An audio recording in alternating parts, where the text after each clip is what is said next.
New York is a very special place for me. It was you guys that really helped push my work out and push out who I was. And so now, globally, people know who I am. So New York and Chicago really helped push out the message as it relates to the war against black children and, of course, the good gospel of Garveyism. First thing I want to talk about today is a project that many of you have heard me speak about over the years. As Pan-Africanists, repatriation is a very serious concept for us. However, in the post-Marcus Garvey era, and Marcus Garvey left us in 1940, since his death, Pan-Africanists really have not been pushing the repatriation concept as strongly as Garvey pushed it, nor as strongly as other Pan-Africanists before Marcus Garvey pushed it. We've given up on the concept of repatriation, and we've settled for a very watered down spiritual and psychological repatriation, where you hear Pan-African scholars say, if you can't go back to Africa physically, go back to Africa in your mind. Well, Marcus Garvey would have a problem with that, and I would have a problem with that, because you don't go to the Beyonce concert in your mind. You go to the Beyonce concert in your body.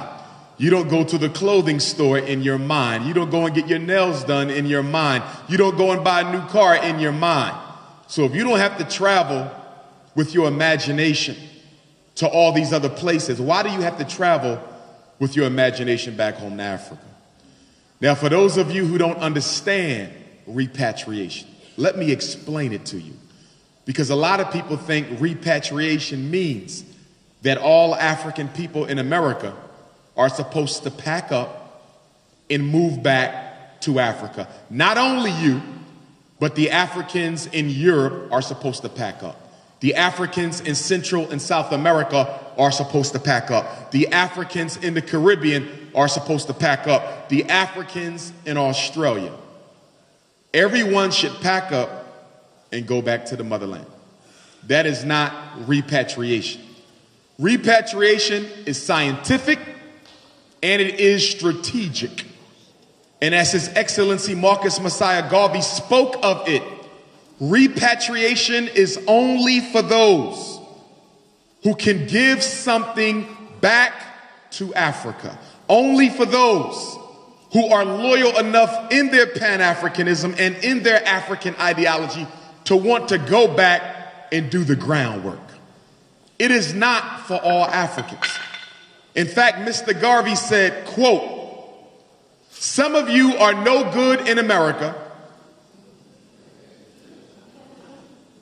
and will likewise be no good in Africa. I have no intention of sending every Negro back home." Well, I'm here to tell you, 80 years after Garvey, I am also not interested in sending every one of you back home.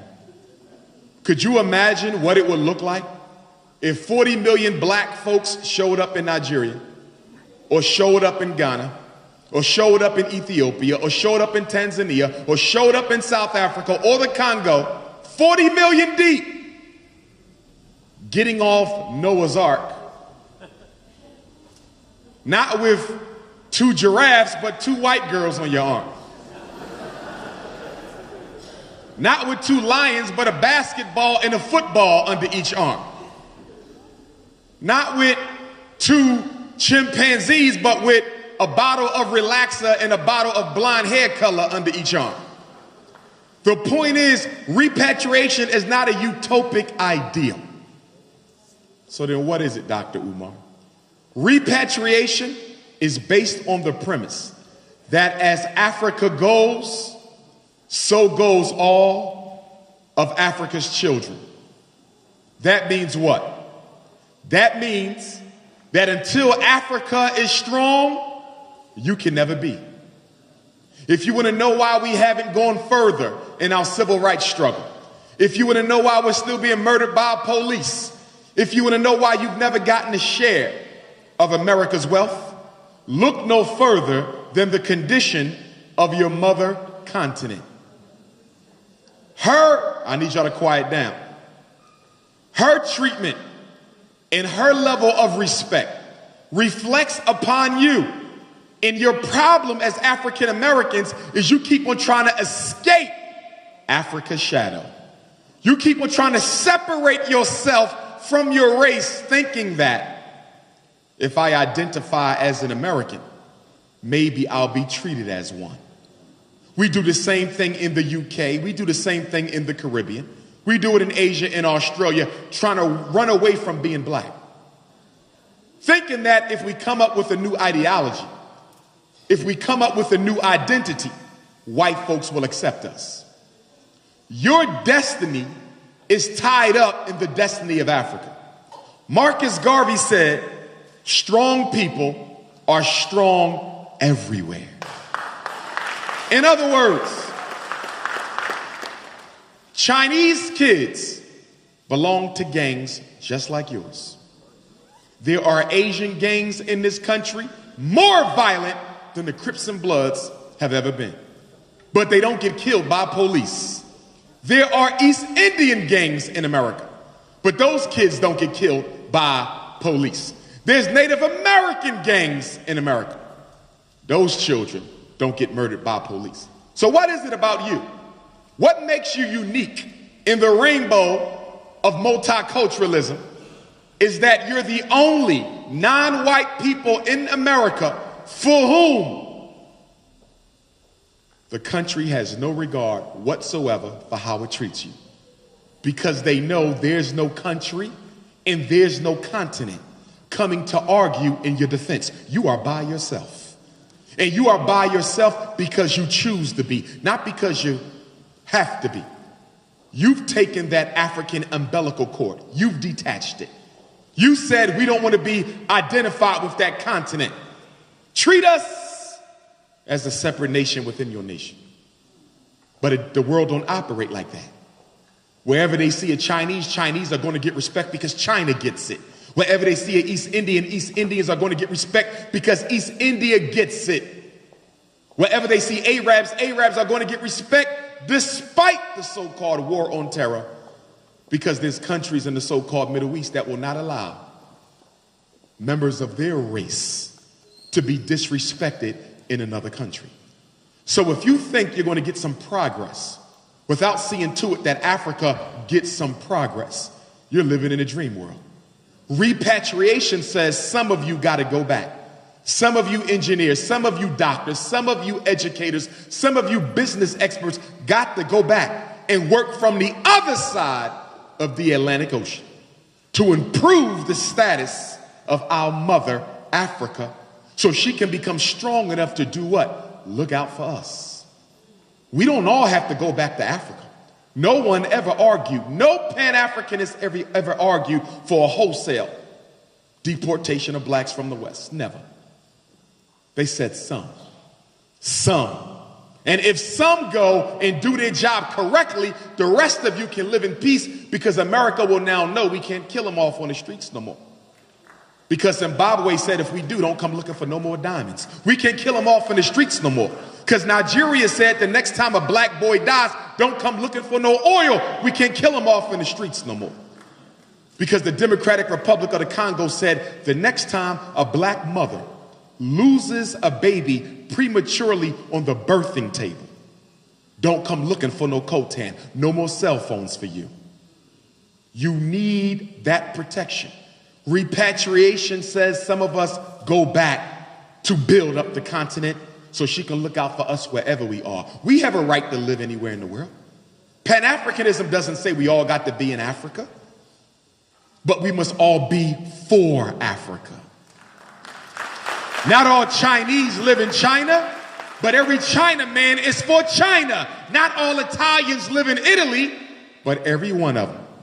Even Italian children who never been back home, they still wave that flag. Because they understand something a lot of you don't understand. The fact that you were not born there has nothing to do whatsoever with the DNA in your body. So in 2017, I'm working on a repatriation project. I want you to hear me well, because some of you may be interested. There's going to be 2 of them. We're going to spend 8 to 12 weeks in East Africa. And then we're going to spend 8 to 12 weeks in West Africa. You can sign up for one, or you can sign up for both. That's up to you. In order to go, you will be interviewed and evaluated and investigated, because I can't afford to let one Negro infect the group that we're taking back home. Do you understand?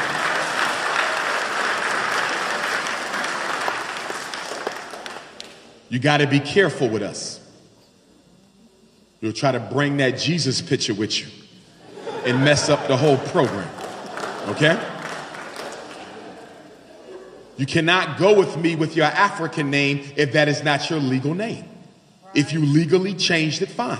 But some of you, your name is Tyrone Jackson on your paycheck, but you Aunt Patah in my damn face, okay? I want the alias and the real one. And if that's really your real name, why you ain't changed it yet? Don't play with me. I'm not upset if you didn't change your name. I haven't changed mine. I'm just saying, give me the real deal. How do you get paid? That's the name that I want. Okay? We got to investigate you for your sexual orientation. I can't take confused Africans over there. All right?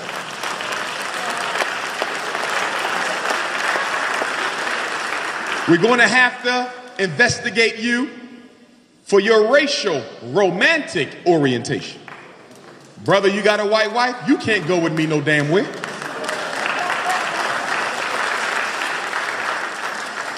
So it's going to be a program and a protocol and a process. But if you have 8 to 12 weeks to spend and we're still deciding whether it's going to be 8 or 12, just stay in contact with me. And by the middle of the summer, that whole program will be laid out for you. I'm trying to set it up where you won't even have to pay to stay. You just have to pay for your flight in, your flight out, of course, your cell phone communication, that type of a thing. But living arrangements, we're trying to get that taken care of. Okay? So if you got 2 months, 2 to 3 months, you ever wanted to go to Africa, need a long vacation, brother, you ain't quite got that child support money up, come on with us for 3 months. Can't help you when you get back, though.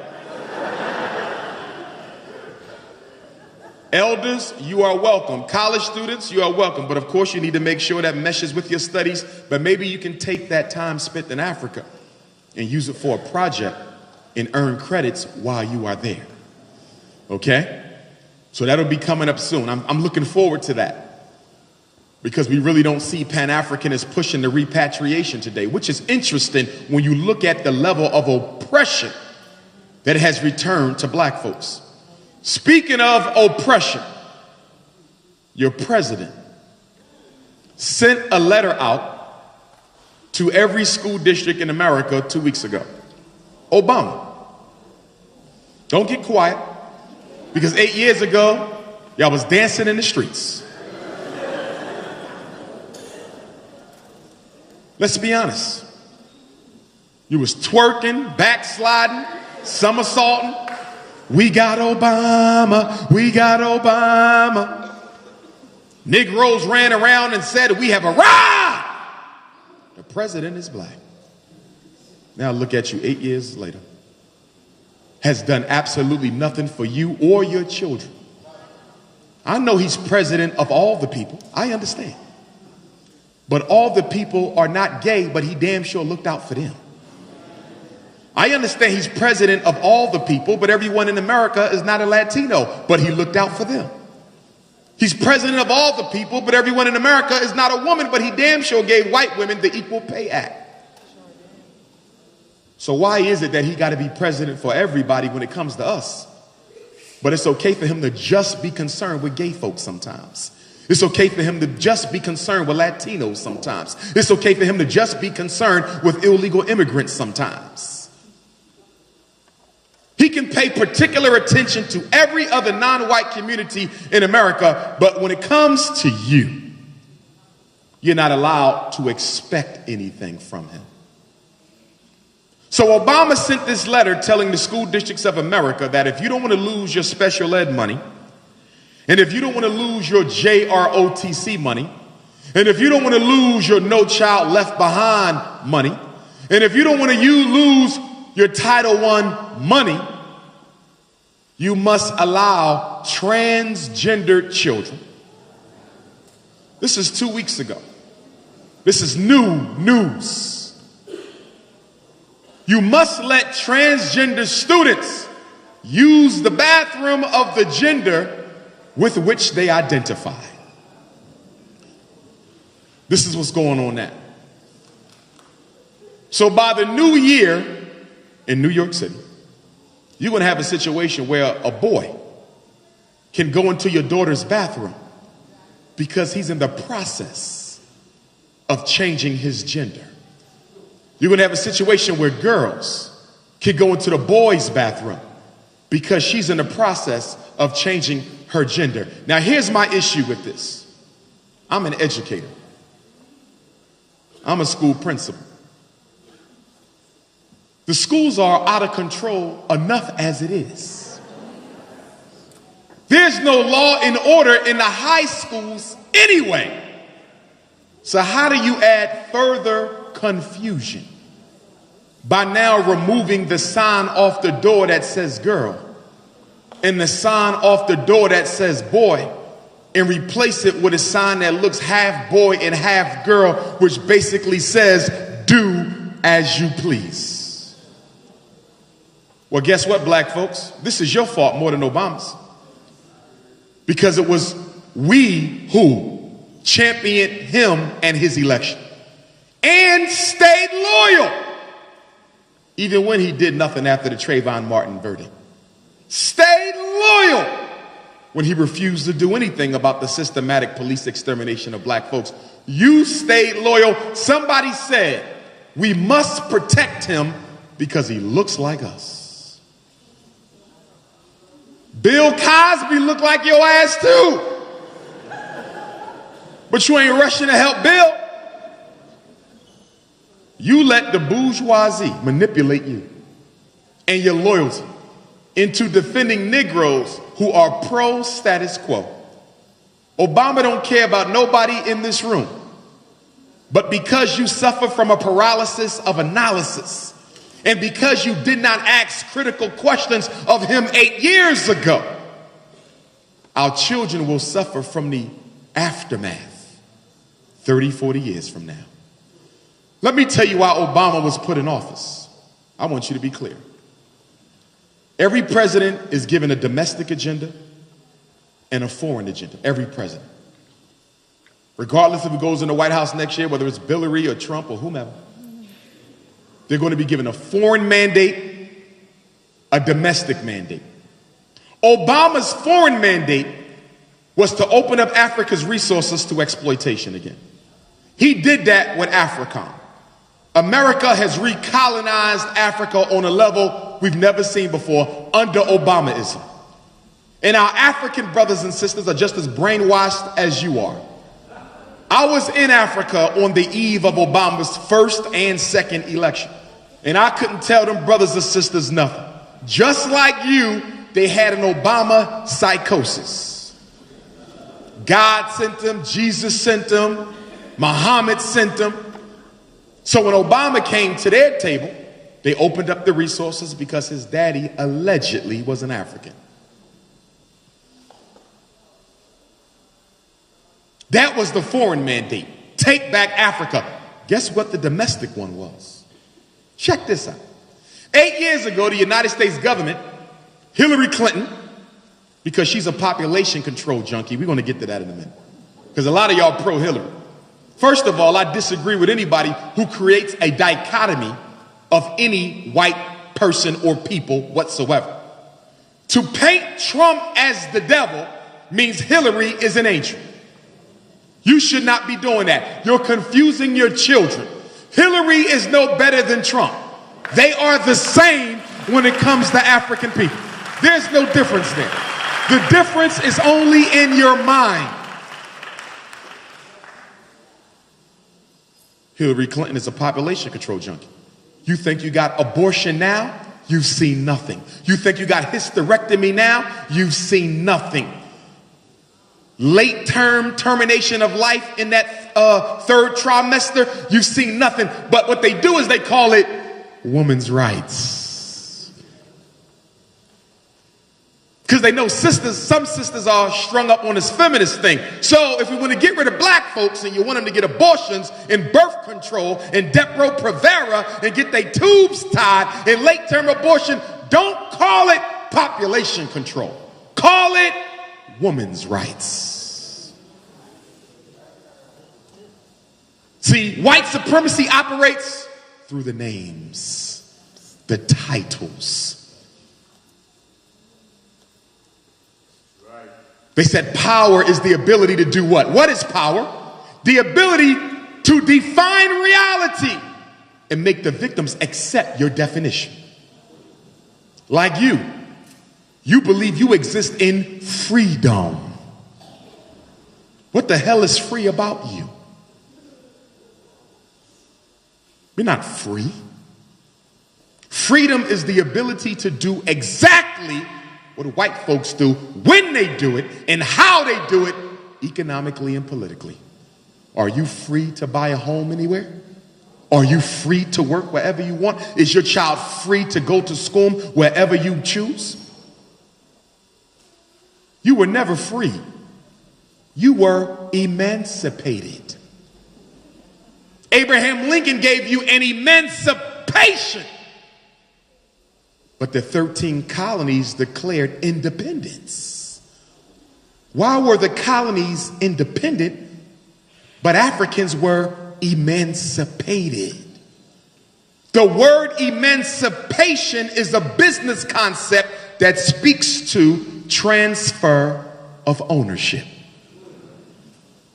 The 13th Amendment was a transfer, a business transaction between the owner and the government. The emancipation means that you no longer own them privately, but the whole country owns these Negroes publicly.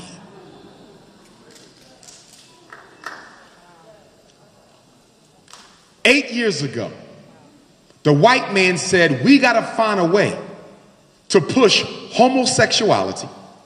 And we need to find a way to push the whole LBGT program in the black community to reduce their numbers and brainwash their children. But we have to do it in a way that they would accept. See, they have think tanks. The white man got think tanks. Where they sit around and strategize, how do we push this on black folks? Because they said black people are largely not a homosexual people. Yeah, they've always had their gays in their family, but they know to stay in their damn place and keep that stuff out the view of the family. Am I wrong? Okay? We've had aunts and uncles and brothers and sisters, but they know you don't come out with that. We understand. But that shit don't see the light of day in this house. Right? That was the code. We used to have a code. So they said, how are we going to get black people to accept wholesale, out in the open, unrestricted homosexuality, unrestricted lesbianism, unrestricted bisexuality and transgenderism when this is not who they are? How are we going to do this? These people are not for that. The black church is not for it. They said, here's what we're going to do. George Bush's second term, we're going to ignore the Constitution that says separation of church and state. And we're going to allow the black church to start receiving federal grant dollars. And once the black church starts receiving shut up money from the government, they will shut up. That's preparation. Then we're going to put Obama in office because Negroes have a self-esteem deficit. So that whenever they see somebody who looks like them, they stop analyzing their agenda and they stay focused on their skin tone. So while black folks are celebrating Obama, paying no attention to his policy, we're going to push the LBGT culture on the black community under the disguise of a black president who's really carrying out a gay agenda. And so the past 8 years, most of you have changed your position on LBGTism purely off of the basis of Obama's influence. Now, let me tell you what's interesting about Obama. His first term of office, he said very clearly at the podium, I believe marriage is between a man and a woman. If you don't believe me, it's on YouTube. Marriage is between a man and a woman. I will not consent to marriage being between anything other. This is Obama running for president, first term. Second term, he becomes the first president in American history to approve same-sex marriage. One was a setup, the other was a takeover. Obama was not put in office to be a reparation to you. He was not put in office because America is post-racial. Obama was put in office to do one thing and one thing only: get you to accept the LBGT takeover of the black civil rights movement. Are you aware that homosexuals have gotten more rights in 4 years than you've gotten in 400 years? Are you aware?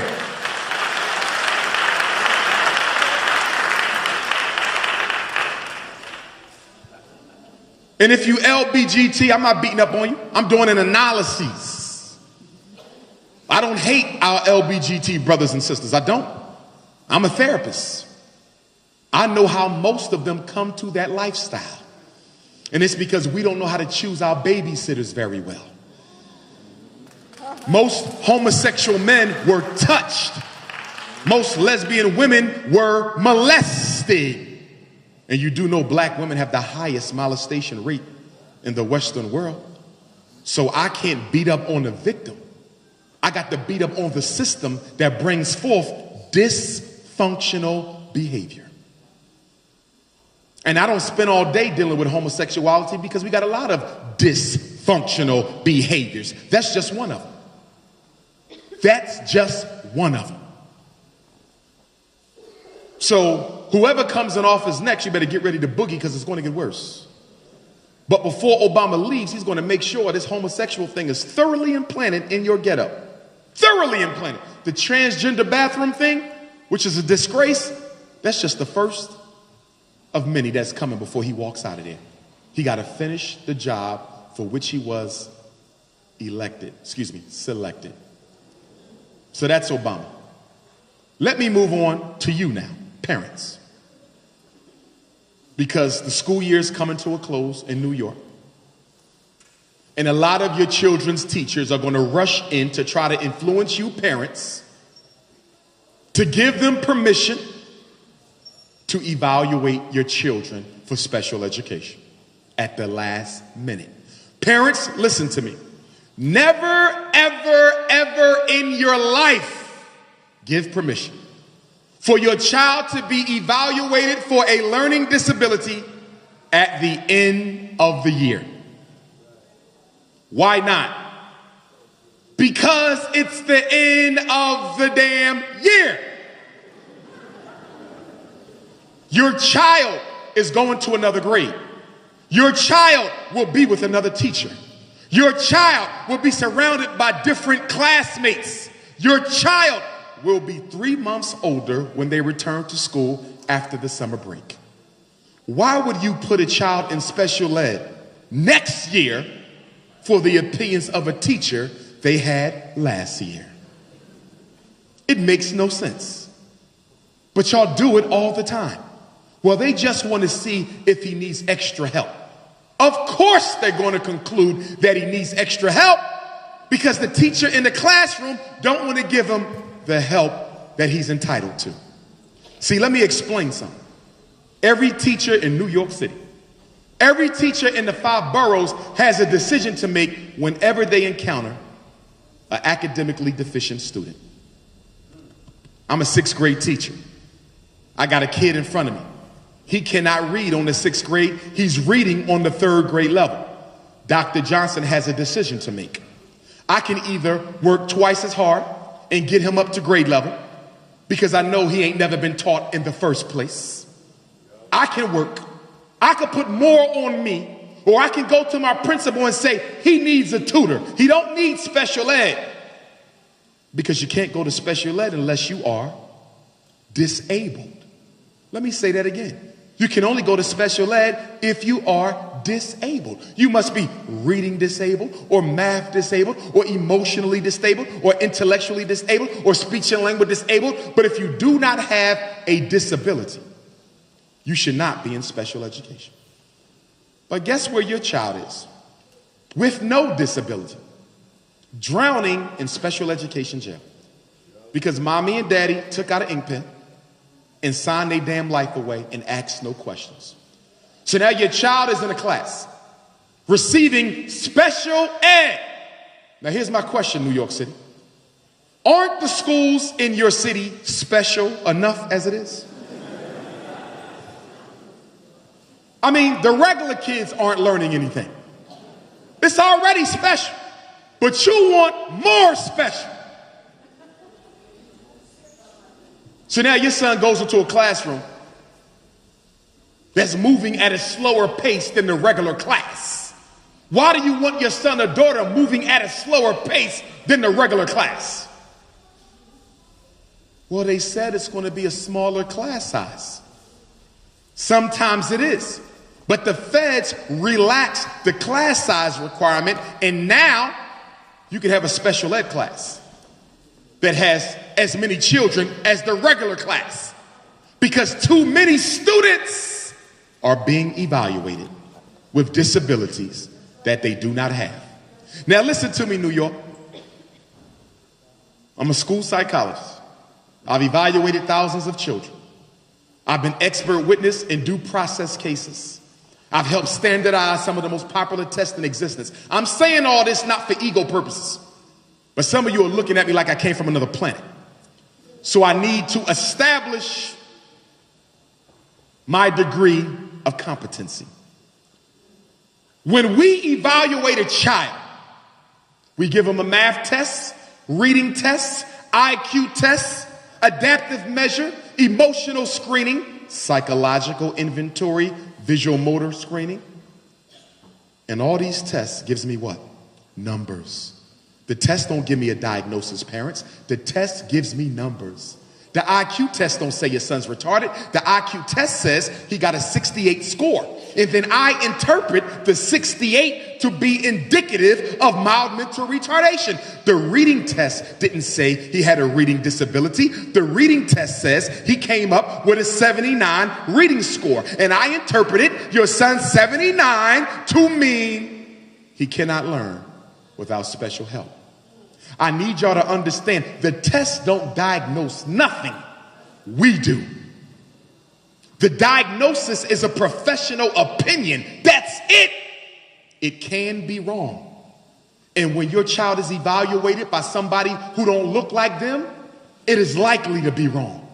And that's why even if you want your child tested, you should say, I want a black school psychologist to do this. Why? Because our profession, the profession of psychology, is regulated based upon the ability to build rapport with the client. Did y'all hear that? I cannot test your child until I build a rapport. They have to get comfortable with Dr. Umar as the evaluator. You come to me for therapy. You dealing with cigarette addiction or scandal addiction, whatever your addiction is. I have to build a rapport with you. Empire addiction. I got to build a rapport, which means I got to earn your trust. You got to open up to me. If there's no rapport, the evaluation is irrelevant. Let me say it again. If your child don't have a rapport with the psychologist, if he do not trust them, if she does not trust them, if there's no rapport, the evaluation is irrelevant. Did you hear that? I'm telling you that many of your children do poorly on purpose to get away from the person who giving them the questions. Let me go a step further. 40% of your child's test score is based on the attitude they had when they took it. In other words, Raheem scored below basic, but he all A's in math. Is the teacher exaggerating report card grades? Possibly. But guess what? The teacher may have been honest with your son's scores, but when Raheem took that test, he really wasn't interested in doing his best. It's what I call self-sabotage by black children. It happens all the time when our children sabotage their own performance by not giving a damn about what they're doing. And this is where you come in. You got to motivate your children consistently and understand that you must do well, because although this school system is garbage, it is a prerequisite that you get your diploma in order to make anything out of your life. But the reason a lot of our children are not motivated to do well in school is because you don't motivate them at home to do so. I mean, let's be honest. How many of you actually check your child's homework at night? Let's be honest. And half the people clapping lying. Let's be honest. If I go to your house right now, is there an encyclopedia set, A through Z? Raise your hand if you got a complete set. 1, 2, 3, 4, about a dozen. About a dozen. What's going on with the rest of y'all? Oh, I know you took the encyclopedia money and bought a big-ass, big-screen HD TV flat screen. That's what you did with the encyclopedia money. The TV is bigger than the room it's in. And some of y'all know this because I've been in homes where the TV is so big, they got to tilt the TV so it fit in the room. Ghetto fabulous. Is there a dictionary in your house? And I'm not talking about the small one from the dollar store. A real dictionary, that heavy big boy. Is there a thesaurus in your house? Or is there only the internet? So when your child doesn't know the answer to something or doesn't know how to spell something, you just send them to Google.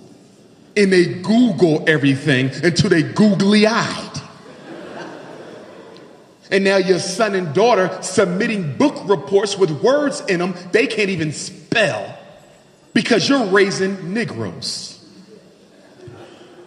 In 1808, the United States government outlawed slavery importation. Not slavery, but the importation. 1808.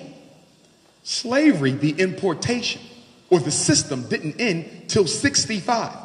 In some places longer than that. Can I ask you a question? How did they get more enslaved Africans if they were not allowed to float them in? They moved from an import system to a breeding farm system.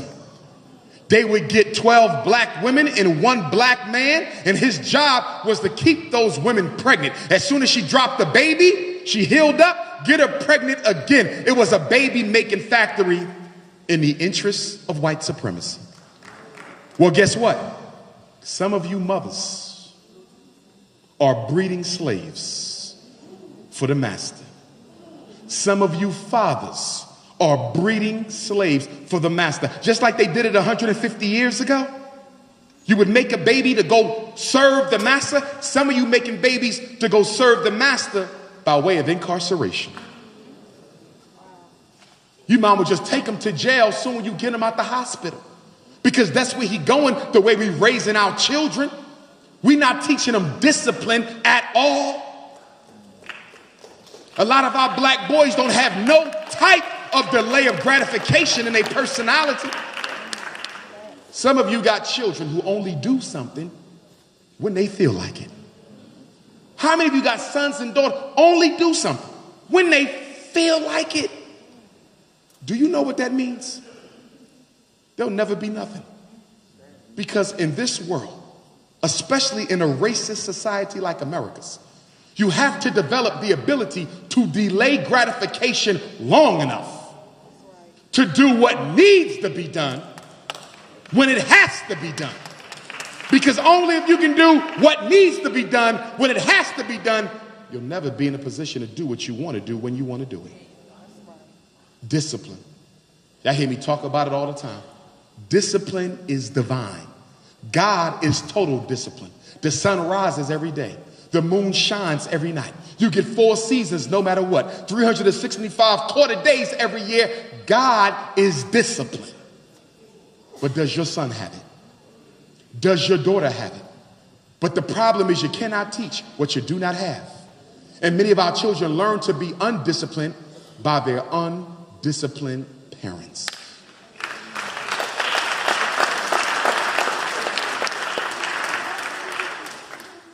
Three weeks ago, I was in Bucktown, Maryland. Some of you know Bucktown, Maryland, by way of its most famous citizen. Queen Mother Harriet Tubman was born there. I toured Harriet Tubman's birthland for the first time in my life 3 weeks ago. For those of you who take your children on a college tour, they will visit it again with me. Right now, they're building a Harriet Tubman Visitor Center in Bucktown, Maryland. Now, Harriet Tubman died in 1913. Why did it take them 103 years to build a visitor center in Bucktown, Maryland? Is it because white folks finally recognized what Harriet Tubman was? No. It's because that section of Maryland is financially depressed. Wow. And they need to attract some much needed tourism dollars so they can give a much needed jolt to the local economy. And as surely as I'm speaking, how much you want to bet within a year after Harriet Tubman's visitor center opens up, there will be a strip mall across the street with a Walmart, a McDonald's,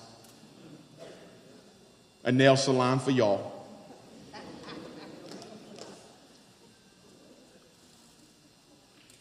And while I'm down there, we're talking about Harriet Tubman being on the $20 bill.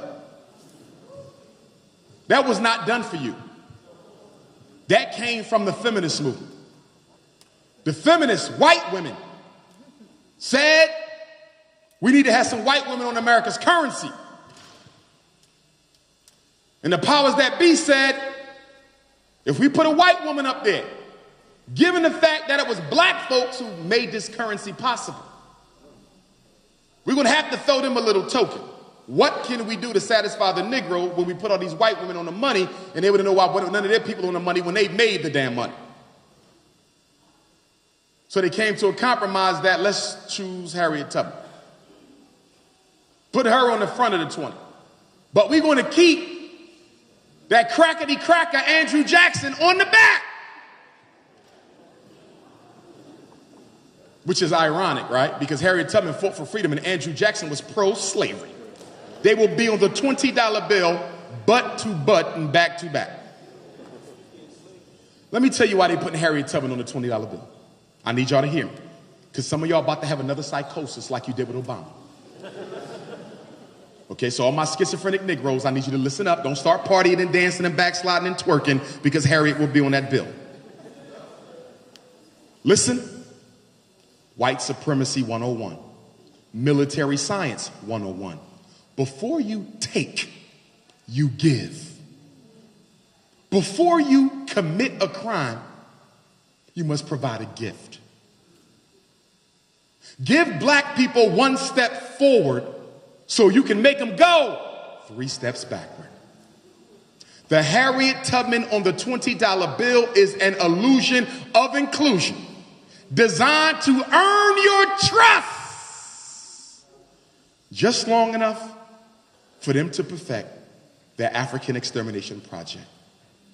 In other words, it is a facade, a curtain that we're going to use to shield our extermination campaign against African people. Isn't it interesting? They'll put Harriet on a 20, but do nothing about systematic police extermination. Isn't it interesting? They'll put Harriet on the 20 and do nothing about the mass incarceration of black males. Isn't it interesting? They'll put Harriet on the 20 and do nothing about the miseducation of black school children. So is this really about tribute to black men or women, black people? Not at all. It's just a strategy of great distraction. And you must be careful not to fall for it. In fact, and I don't presume to speak for the ancestor, but if somebody asked Harriet Tubman, would she like to be on a $20 bill? What the hell do you think she would say? And Dr. Umar, how do you know she would not agree? I don't. But I do know this. When the Emancipation Proclamation was signed, Susan B. Anthony asked Harriet Tubman to go with her to the celebration. And Harriet Tubman said, and I'm paraphrasing, "You must be out of your damn mind if you think I'm going to go and celebrate the Emancipation Proclamation. If you don't believe me, do your research." She said, "I live in Maryland. Maryland is a border state, just like Kentucky. And in Maryland, slavery is still legal because the Emancipation Proclamation does not cover slave states in the Union." She said it is pure hypocrisy. You can go by your damn self. So if she would say that to the Emancipation celebration with Abe Lincoln, imagine what she'll say to the U.S. Treasury about a dirty $20 bill.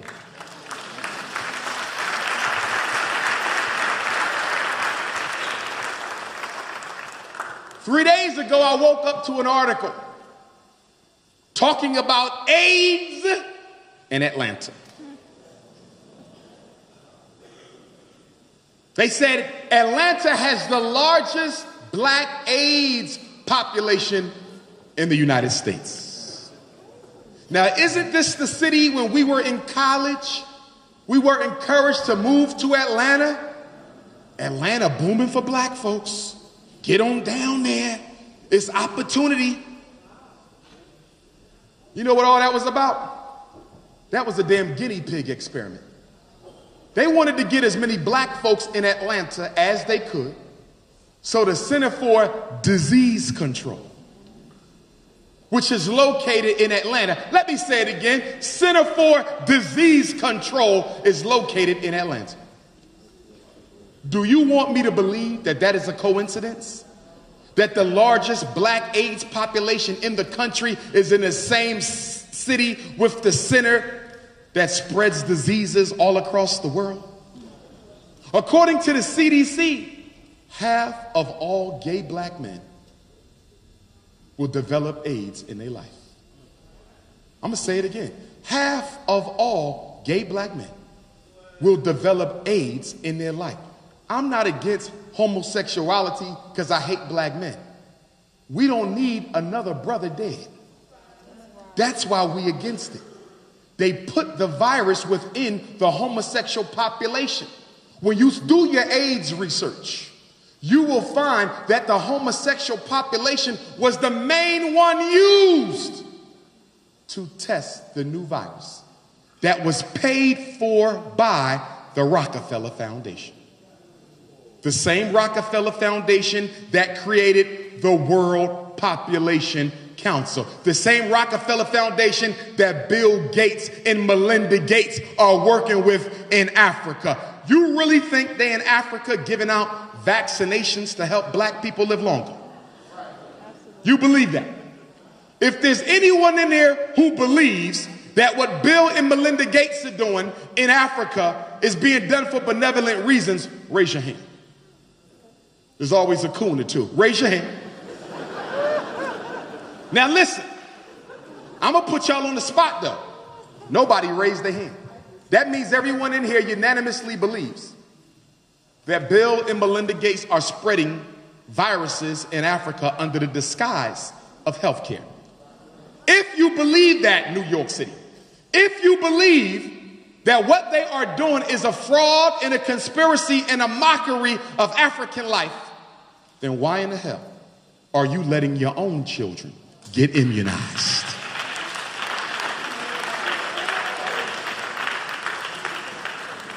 Answer that. If they using immunizations to serve a negative end in Africa, wouldn't that also mean that they're using immunizations in America to serve a negative end? How many shots is your child supposed to get from the time that they're born until they complete the entire shot schedule? It's over 87 shots. In some states, it's as high as 150 different shots from the time you're born until you complete them. And you wonder why black folks is crazy as hell. You got measles shot, pork chop shot, watermelon shot, swine flu, bird flu, H1N1, and now they got Zika. That ain't nothing but Shanika disease. Stop laughing, you know it's true. Now listen, New York. You don't have to immunize your child to go to school. There's 3 exemptions. There's a religious exemption. There's a philosophical exemption. And then there is a medical exemption. California, Mississippi, and West Virginia only accept medical exemption. 19 other states accept a philosophical exemption. If you live in a state that has a philosophical exemption, all you have to do is say, listen, I'm a conscious community, intellectual masturbator, dusty hotepper, and I don't believe in shots. And you sign it and give it to the school nurse, and your child can go on. Ancestors. And then you have the religious exemption. Some states have a religious exemption. New York City and New Jersey, you guys are kind of unique. Because in New York and New Jersey, for your religious exemption, they have what's called a sincerity test. They don't trust Negroes. So after you tell them you practice voodoo, they're going to put you in the room with a whole bunch of white folks who are going to interrogate you on your voodoo to see if you really practice voodoo. And when they find out you're born again Christian, there will be no exemption for you. So that means if you want to use religion in New York and New Jersey, you better make sure you can defend and dot your I and cross your T. You can't walk up there and say, I'm a Muslim, I don't do shots.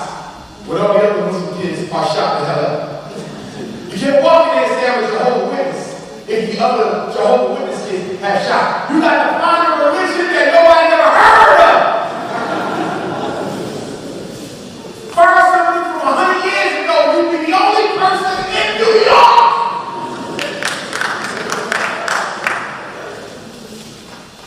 Jackie Wesley comes to me from our church. I'm going to bring my whole shrine in the damn sincerity test.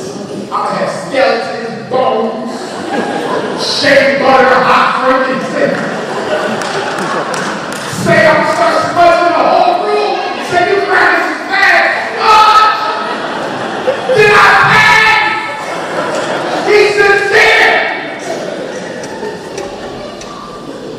But my point is, you have an exemption, and I think in New York you might even have philosophical in addition to the religious. Double check it, I'm double checking myself. In New York, you might get off on the philosophical without the religious. But my point is, they cannot make you immunize your children. And I think I need to think twice about immunizing your children because that autism is nothing but immunization. If you don't want to believe me, believe the researchers from the FDA who exposed the research. Congressman Kennedy, one of the Kennedy families, he did a whole expose with the research, not conspiracy, the documents showing that the FDA had knowledge that the immunization had a negative effect on black boys in particular.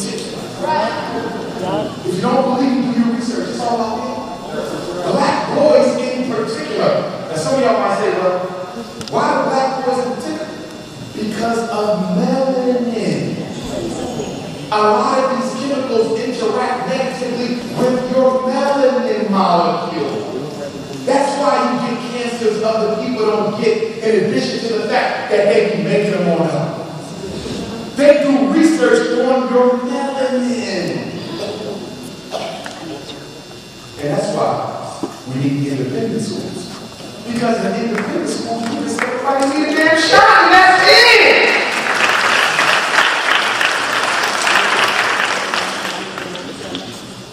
Now I gotta say something to my brothers and sisters. It's feminists. Racism loves to hide behind other labels. One of the labels is feminism. Another label is LGBTism. Another label is multiculturalism. Let's start with the feminists. Black women. The white woman became a feminist because the white man gave her no freedom. He oppressed her. See, white people don't believe in equality of gender, ever. That's why church, God's always in me. Never she, nothing feminine in church. Everything is in me. Greco-Roman culture, everything is in me. Roman Catholic Church, why don't the priest get married? Because the woman is believed to be Satan. You made Adam and Eve. You cannot be trusted, you are wicked, you are malicious, you are ill intent, and you must be stopped at all costs. That's why they had to settle witchcraft. Any woman who claims to have a special spiritual ability, you can see stuff in ancestors, oh hell no, you get burned. They do not do women. They are anti-women. Homosexuality grew out of the anti-woman movement.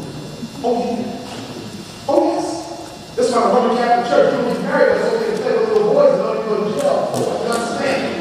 Boys are all right, but women are no good. And that's the shit. Now listen.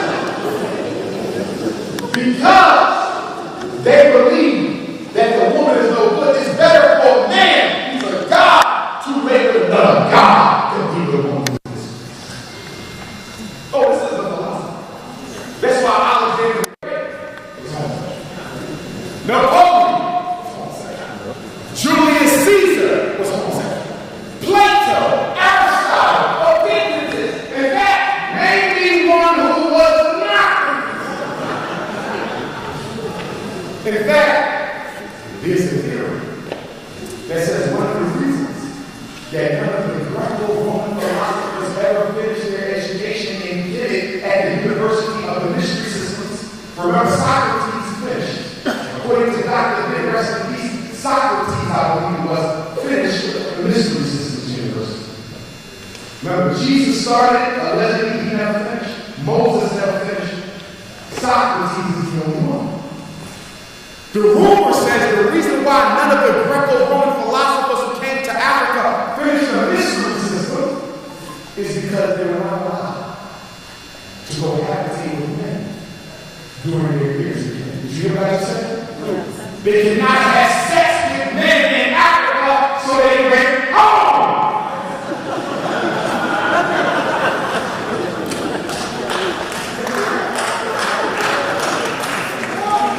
But you don't hear because you love white folks. Yes. You are shocked of white. Black people absolutely are enamored with rappers. What's the first thing that happens when you go to a black meeting and ain't no white folks in? Haven't every last one of you had the experience of seeing a Negro go crazy at the sight of all black people with the white folks? Yeah. How often have you had, why are we the only ones here? Have you ever heard the Chinese say, why are we the only ones here? Have you ever had the European Jews say, why are we the only one here? Because of the white man who gave you double consciousness. You are half African and half European. You are both. In fact, if you're there in Mexican, you should go Mexican. Because you got the ability. You got the ability to be a slave, and then you can flip it and be slaveless.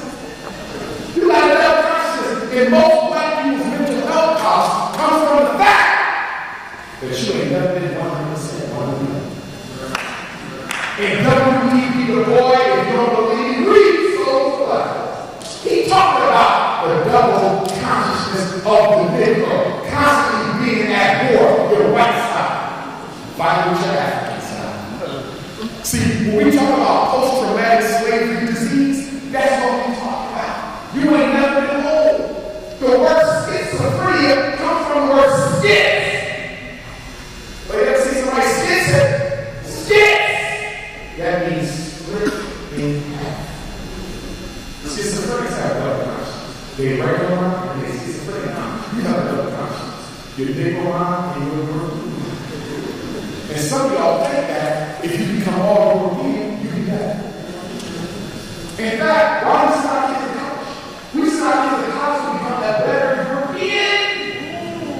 Yes, most of you here with your master's degrees, why did you do it?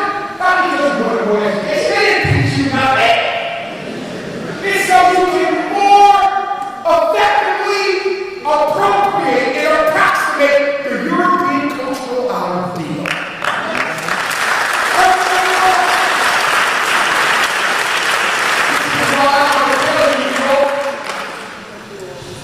You can't trust college and get Negroes with one master's degree. I'm just going to tell you. Anytime I get Negroes up, I'm watching for 5 years, I'm looking down. How many masters do you have? Because if you got more than one master's degree, I don't trust you. Because when you go to college, see this expression. The white man set up this whole educational system to filter out the Negroes he can use and the ones he can't. So if you make it that far, they saw something in you that was intolerable to their paradigm. I'm not saying everybody. I was one of the house Negroes who just broke through. Some of y'all broke through. But I think too many of you broke. Some of you got broke instead of broken through. If they got a doctorate, they go with a doctorate, they ain't got, I'm taking a blood test from them. Listen, one of the biggest mistakes we make in the black community is thinking the college-educated Negro is going to deliver us from Satan. Do you realize a college-educated Negro went to college to join Satan? Negro with a doctor. We ain't gonna fight for you, New York. And what's the first thing you do when somebody gives you a doctor? It's to find about scholars. Negro with a doctor went to the White House. He's going to help us. This was so good. Here's how learning thing. Do you realize that being learned and being loyal are two different things?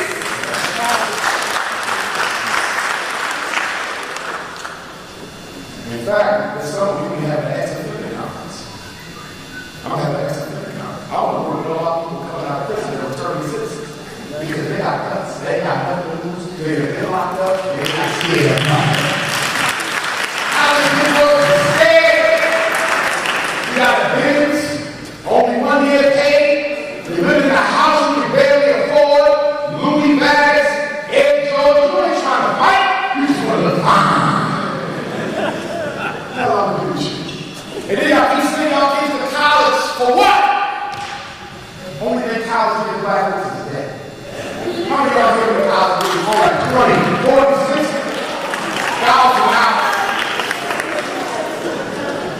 you go to your job right and say you ain't qualified enough. You go back to the masters, ain't qualified, second man, still ain't qualified. Dang!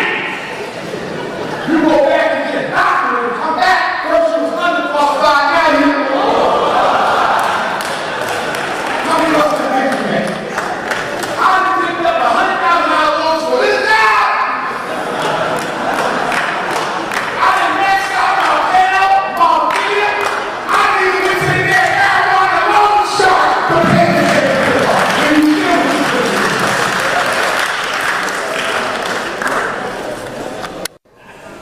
white man send your kids to college and send his to Wall Street. White man send your kids to college and his to real estate school. White man send your kids to college and his kids go to the trade school. Oh man, while you study in Big Beth, that boy done picked up, he done picked up an electrician license, a plumber license, a carpenter license. By the time you get your master's in Big Beth, that boy will have enough service to take any house from scratch and turn it into a business. If you send your child to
You have to choose with your children. You don't let them choose because what the university does, because they are a business, is they will direct the child into a major they're not even interested in because they're not getting enough applicants for that major, which means they're not getting enough money.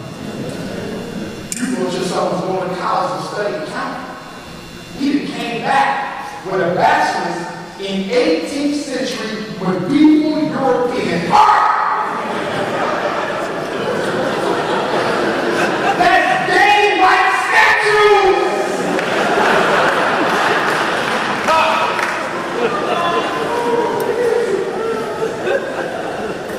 Oh, and speaking of colleges, you know all of them in college now, they actually speak to HBCUs. I love how it is in the black man. I'll be in DC next week. Hopefully some of y'all come to the parent conference and talk about that in a minute. But Howard has more white students than any HBCU. And more international students than any HBCU. And for what I'm hearing in DC, that there's a plan to quietly turn Howard into a predominantly white institution. But continue to call it an HBCU. Yes! Yes! Which is why when the football players stood up in rebellion at Missouri, I celebrated that. We got college students fighting against racism. We ain't seen this since the 60s. H.A.I.R. Brown and so on. I remember Simmons. And the Freedom Riders. You ain't seen no black college students rise up like they did a few months ago. Notice it's all on that. Appreciated it, but still had contradiction. Why are you fighting white folks? You gave $30,000 of your student loan money. When Elizabeth City State, I didn't see another year because they under-enrolled our black students. Cheney University might not see another year. Lincoln, Wilberforce, Central State. Look at all these black colleges suffering because black students don't want to go. And instead of taking your money to an HBCU, you are the fight with PWI, You know why? I've already told you. You're never going to vocalize to be accepted by white folks. That's why they stay in the white school. Because they think the white water is better than the black water. The white ice is colder than the black ice. Which is why we say unapologetically African, because I'm tired of Negroes ducking and shucking and job and scared of people. Go ahead.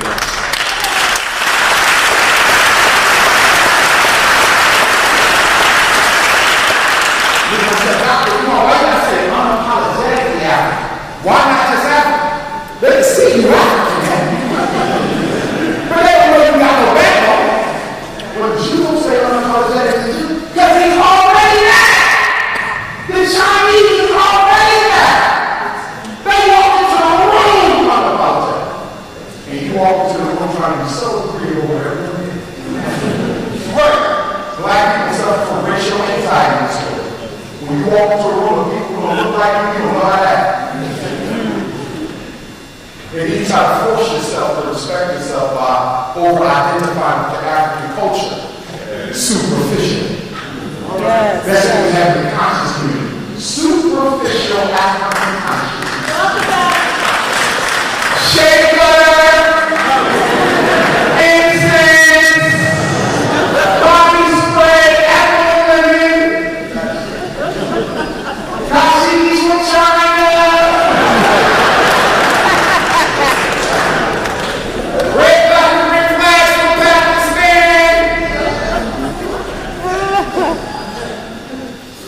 You gotta wear the red light and ring one, you gotta get one from my table when you mess with it. Those are amazing. My queen mother who makes the garden. Like, that's the real deal.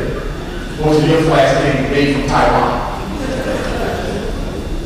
Listen, nothing wrong with the outward appearance. I got an adoption. I got an opportunity to change. Nothing wrong.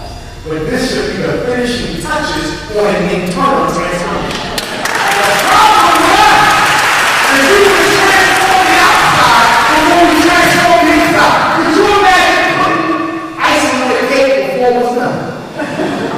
That's what we want to do. We're looking on the outside. Hotel.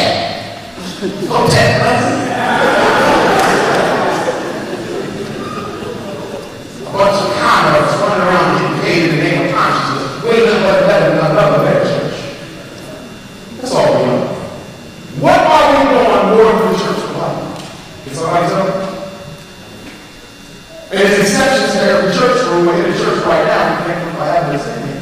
There's exceptions. But the conscious community will destroy the church, but do nothing to replace the inactivity of the church. We think learning is the goal of consciousness. Learning don't change nothing. Actions do. We got brothers and sisters who don't really smart. They just want to get more learning. I need that newest DVD. Book, I need a pass for that. I'm lock myself in the house this weekend and read 2 books. That ain't no damn struggle. Struggle is in organization. Yes, you must learn. Don't get me wrong. You must learn. Every time I go to the airport, I got 10 books. I don't know where they're out. Take extra baggage fees for reading information, but the information is to fuel my activity. If it was up to me, you wouldn't be allowed to listen to nobody when they weren't on a program that is a consequence. You will be another teacher. We got enough teachers. Everybody want to be a teacher. You ain't even taught yourself nothing. They're going to come teach you. So we got to reevaluate and reassess this. I've always taught you something. You evaluate black people on 5 criteria. Dr. Umar or Dr. Umar. What's the 5 criteria that I want you to evaluate black folks on? Your mother, your brother, your cousin, me, anybody. The first one is committed. How committed are they to improve their particular activity? The second one is conscience. How knowledgeable are they about reality? Because it does count. But they're discouraged. How many of them got the guts to say what they say on YouTube and they're over right? That's right. YouTube is easy. That ain't nothing damn webcam. What about face-to-face with Europeans? What should I say? See, I'm middle to you. See, I live mine. Oh yeah, I live mine. I'll change up. But that's because of Umar Johnson everywhere I go. Now Umar Johnson grew up with a white girl from Rain Jackson. Then I get to Egypt, I'm a tie, shea butter,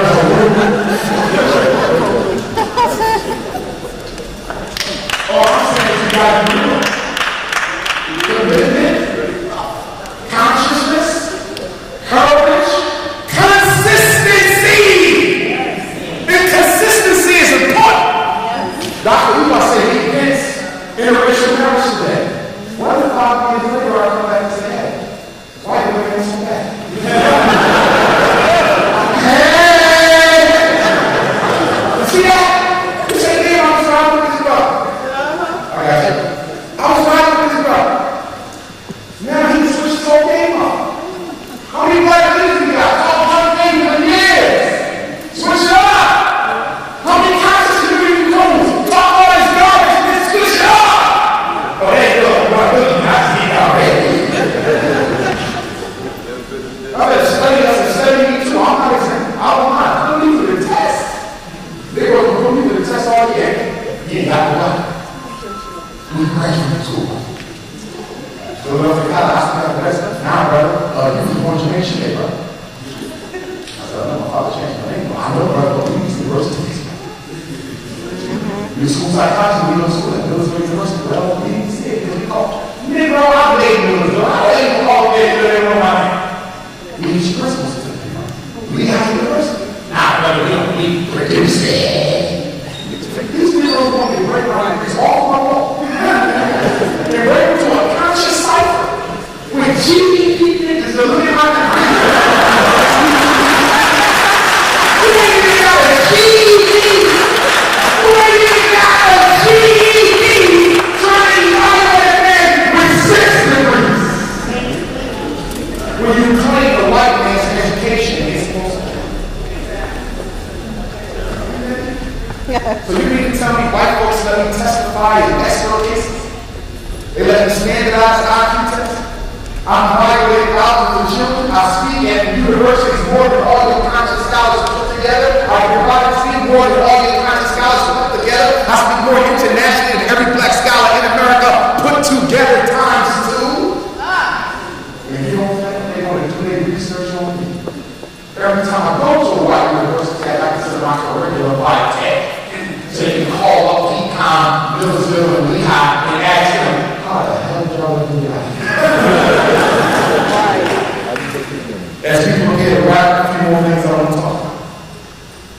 I want to get back to my feminist. Black women, when the white woman fought the white man, she fought the white man because the white man didn't let her wear pants. She fought the white man because the white man told her job was to cook and make kids. She fought the white man because he said she could not vote. She fought the white man because he said she could not go to college. She could not have a business. Her place was in the home. I understood how she fought. But when you say you're a black feminist, which means you're fighting against systematic black male oppression. Systematic black male oppression. Can you please name a system that black men control through which we can oppress you? What black man has ever stopped his wife from doing his job? What black man has ever stopped his woman from going to college? What black man has ever stopped his queen from voting? And black woman, what black man has ever told you, you can't wait with cheese? Ain't nothing better than a black woman in some shit. Are you crazy? It looks like the nigga right now is party! Talk about some feminism. And then they come with the multiculturalism, talking about we got the blend in with Arabs and East Indians and Native Americans and gay folks. Whoa! I'm not fighting for the right to sleep with a man. That's right. No brother in here. Right. Almost no brother in here. Is fighting for the right to sleep with him. Every brother in here is fighting for the right to be a man to his woman. That's what we fight for. You cannot put me in a category with homosexuals because I live in America, they did. You can put me in a category with Latinos, I built America, they did. You cannot put me in a category with Chinese and Arabs, I built America, they did. And for none of those groups was their migration to America forced. For every one of them, they came of their own free will. If the tree was that bad, why the hell do we go that home?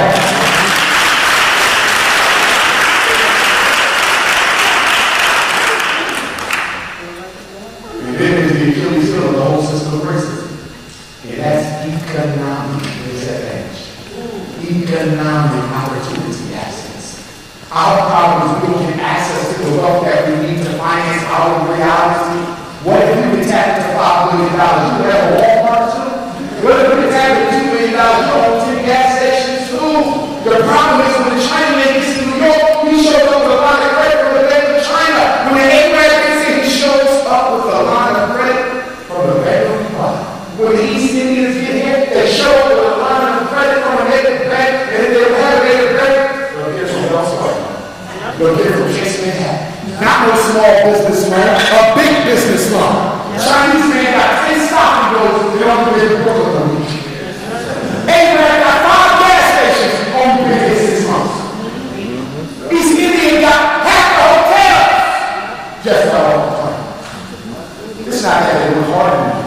It's that they get an opportunity that we don't get. The economic racism is the real racism, not the civil rights, but the civil rights. The ability to tap into wealth and use it to build and generate for ourselves. That's what we need. Focus on yourself. Don't worry about nobody else. Black people are the only people in the country who don't have a single organization, a single one, whose job is to focus on us alone. Are you aware? The Congressional Black Office is for everybody, not you. Right. The NAACP is for everybody, not you. The Urban League is for everybody, not you. Even many of the black fraternities and sororities have changed their mission statements to say, we ain't just for black people either. So if nobody is just for you, who exactly are you?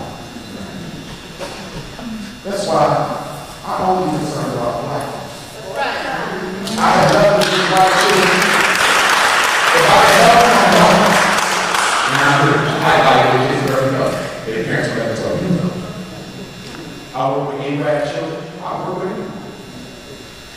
White women come in the store, I might hold the door for them. Don't ask me for my number though. Because you are black! And I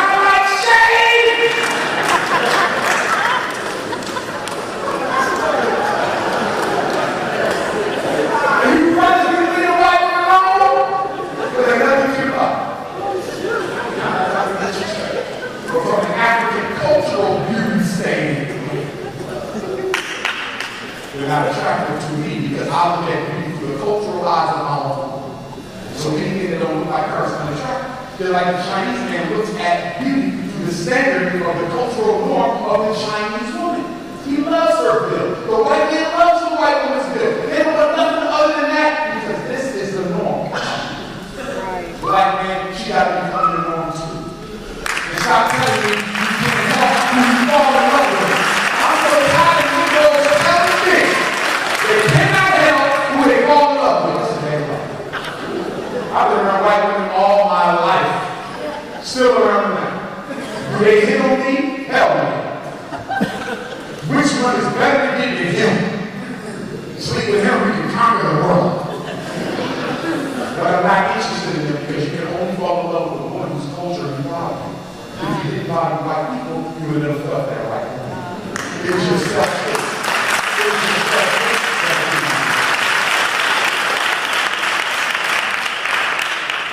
And for our biracial brothers and sisters, you African. I don't put you in no different category. Your mama white, your daddy white, you're black. Because there ain't no such thing as a 50-50 split. When you take chocolate milk and spill it in vanilla milk, is it still half vanilla? Well, that's African, but you hate that side like a mama does. And you want us to call you biracial because you consider it a status above the rest of us. Anytime you run into a biracial, I'm not black, I'm half, they would have benefited from a privilege. You ain't privileged. Only thing I ask them to be African all day long. And some of y'all would cheat. You would be black at the Umar lecture and biracial with the Jewish grandparents and stuff. I know what I'm talking about. You ever see them? They like, hey, I never see you. No, I just walk over to you. I'm scared to be black. Which is true for me, but scared to be black. As I wrap up, y'all been hearing me talk about the National Independent Black Parent Association? Well, we will be having our first new chapter conference in Baltimore next week. If any of you are interested, please feel free to come out. It will be at the Downtown Cultural Arts Center or 1 North Howard Street in Baltimore, Friday, 5 until 9. All day Saturday, the 28th. If you can only come on one day, please come Saturday. It's the most important. Sunday will be from 9 to 2. We'll have a power lecture in Baltimore Sunday evening from 6 to 9. Also, Sunday morning, you will get a special treat as you will go to the Great Blacks and Wax Museum as a group together. And I will lead you on a tour of the National Great Blacks and Wax Museum. And if you never had my tour, you'll love it. Okay? And you want to register for that? You go to princeofpanafricanism.eventbrite.com. Prince of Pan-Africanism.eventbrite.com. 7 committees. Special ed committee, a discipline committee, a policy committee, a social committee, a homeschool committee, a finance committee, and a parent advocacy. New York is large. That means we need several chapters in each borough. And if any of you are about more than talking, if any of you are more about more than conscious on tap, if any of you are about making significant change, and no change is more important than working with our parents to help them protect their children. That's right. I hope I see you in Baltimore next week. Also, I'm looking forward to our college tours. Some of you got 11 to 17-year-old boys and girls. June 30th to July 14th will be my 2-week college tour, 14 days and 14 nights. We're going to leave from Newark. The hotel is in Newark. We're then going to go to the Malcolm and Nation Medicine right here in New York, that Autobahn of Malcolm's murder. And then we're going to go to the World Famous Apollo Fair. Y'all been there with any of y'all children that night. Then we're going to take them first to the cemetery so we can pull our patients at the grave of Malcolm X and Dr. Houston and Yopkin, Paul Robeson, Malcolm, Shabazz, James Baldwin. So many of our ancestors are there. We're going to go and pay our respect. Then we're going to go up to New York and visit the Harriet Tubman Grave Museum. And then we're going to go visit Frederick Douglass' grave in Rochester, New York. Then we're going to head on down Delaware State, Morgan State, Compton State, the Great Blacks and Wax Museum, the Reginald F. Lewis Museum, the Baltimore Aquarium. I'm going to take them to Dorney Park and Brady Pictures. We want to go to Virginia State, and then we want to visit the Nat Turner Trail, where on August the 21st, my birthday, 1831, Black Nat Turner led the most serious labor in American history. His sons and daughters will read that back. On the bus, there will be conscious documentaries and DVDs for them to watch as we travel. And then, in the hotel conference center, there will be seminars on everything from why you need to love in school, deciding whether you should go to college or to trade schools, why you need to respect black women, black men, how to start your own business, understand white supremacy, African history and culture. Everything that I can give them in 14 nights, 14 days, that's what I'm going to give them. So if you got a child, you need to take that tour with some of you. Your home is off the home. Try to take a look at church. And for those of you who've never been to Africa, we're going back for our third African tour. We're going to Senegal and South Africa. July the 24th to August the 9th. 14 days, 14 nights. We're going to go to Gorée Island, Senegal. We're going to go to Nelson Mandela's grave, Shaka Zulu's grave in the museum. The Hackett Peterson Museum in Soweto, many of you are familiar with the Sarafina movie, which was based off the 1977 execution by the white South African police of a little black boy during a peaceful protest by our South African brothers and sisters to be taught their schooling in their native language of Xhosa and Zulu, and not the white man's Afrikaans. And then we're going to take you to the Apartheid Museum, so you can see how they lived under apartheid like dogs until the late 90s. And then you're going to meet some South African brothers and sisters who want to tell you point blank that they're not too happy with Nelson Mandela. And then we're going to try to get people to win while we're over there. Queen loves women. And then we're going to go down to the diamond mines in Kimberley, South Africa, where Cecil John Rose over 100 years ago cut the press off women and price off men, the diamond mines, forcing them to work for free. And if you didn't work that enough diamonds, you might not work the next day. You want to go there, probably you want to lecture there for the community in Kimberley, invite them to about the tour. And then we're going to go to Cape Town, Robert Allen, we're going to take a boat out to the prison, much like Alcatraz and Nelson Mandela and others. Spend a significant portion of their life. We're lucky to be able to Stephen Biko Center in Steve Biko grade on the east of the Cape. South Africa is a very large country. So we will be doing some flying and we will be taking some long buses. If you're up for it, you should come on with us. The good thing about Senegal and South Africa, you do not need any immunizations. You don't need a visa. All you need is a passport. Parents, every Tuesday morning, I host a free Black Parent teleconference. If you ever have any questions about your child, you can call me and get an answer. I'm going to give you the number right now. Here we go. This is for Tuesday morning, 6 a.m. until 8 a.m. every Tuesday. Any question, education, or mental health, you can get a free answer. Here we go. 857-232-0158. 857-232-0158. One more time. 857-232-0158. But you need an access code, which is 870-864-POUND. 870-864-POUND. 870-864-POUND. It's free, don't cost you no money, so I don't want to hear about it on my New York brothers and sisters being put in special ed because you didn't know what to do when I just gave you a free number that you can call the day after tomorrow morning and get answers to your problems. Okay? You cannot work for me if you're sexually confused or in love with an alien. Neither one of those are allowed. Your spouse must be African, and your spouse must be of the opposite gender than you are. Okay? This is an unapologetically African institution. Ladies, you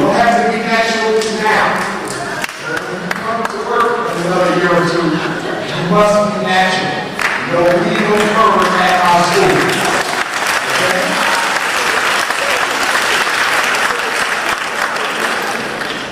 As I wrap up, I want to say to you, New York, that I thank you for all the love you've been giving me. It's been quite a roller coaster for you, good and bad, up and down through the years, but in a sweet body, it's been all right. I've been blessed with here and this time. And when I leave you guys, I go to the Prince Georgia tomorrow, where I'm going to be hosting a 2-day Single Black Mothers Conference. And I'm going to take that on tour.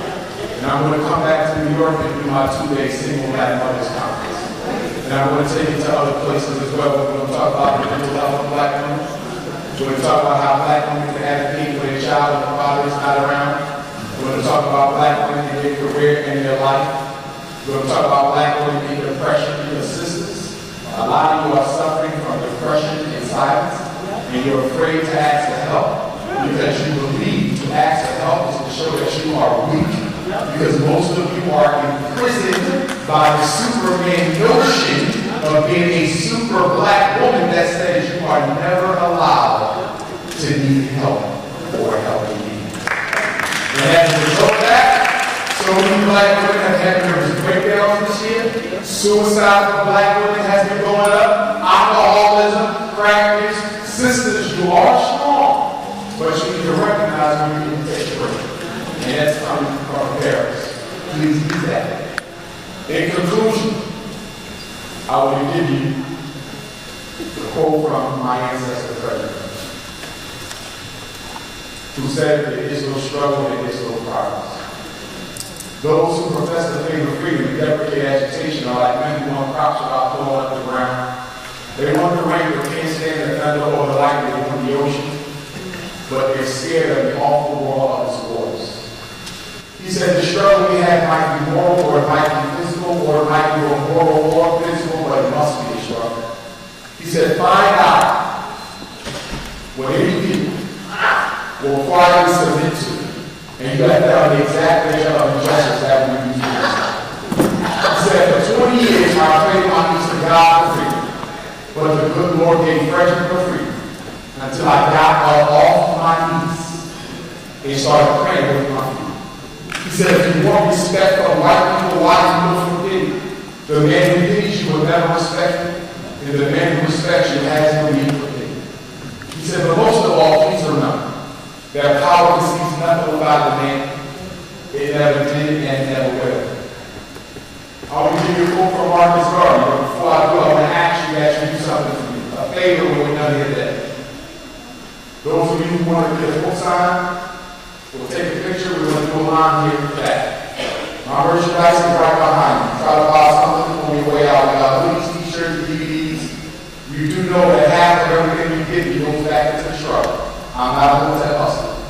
So make sure you get something on the way out. And you're real where black and bring to life.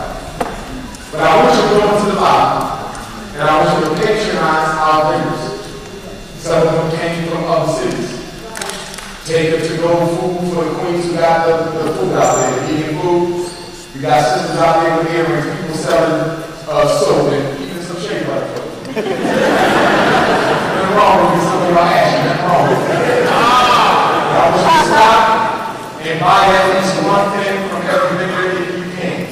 Show them some love. Because you can show Chinese people love and get nothing back. You can show them Asian love and you can get nothing back. You can show them love and you can get nothing back. Most of our vendors out there are women, mothers. Show them some love out of your pocket. Marcus Garvey said, without confidence in yourself, you are twice completed in the race of life. With confidence, you have won even before you have started.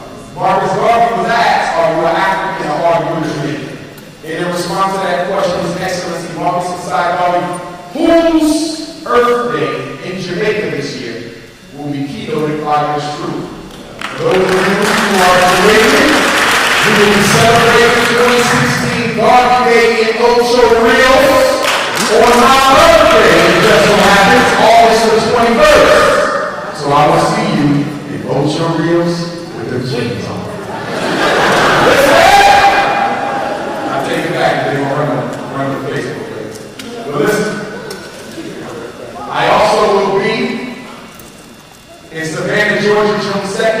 Pittsburgh, Pennsylvania, Sunday, June 5th. I will likely be in Knoxville, Tennessee, June the 23rd. I have several graduations I'm speaking at in Philadelphia. I will be in St. Martin, Virgin Islands, next Tuesday, May the 31st. I will be in Austria, Vienna, and Europe the first week of September. I just got invited to Italy, and I'll be in South Africa for a 1-month-long speaking tour in October. And I'm getting ready to go back to London, where I'm going to do had not been there for 2 years. So with that in mind, New York City, I want to say thank you for coming out this afternoon. Much love to all of you. Thank you for supporting Dr. Umar.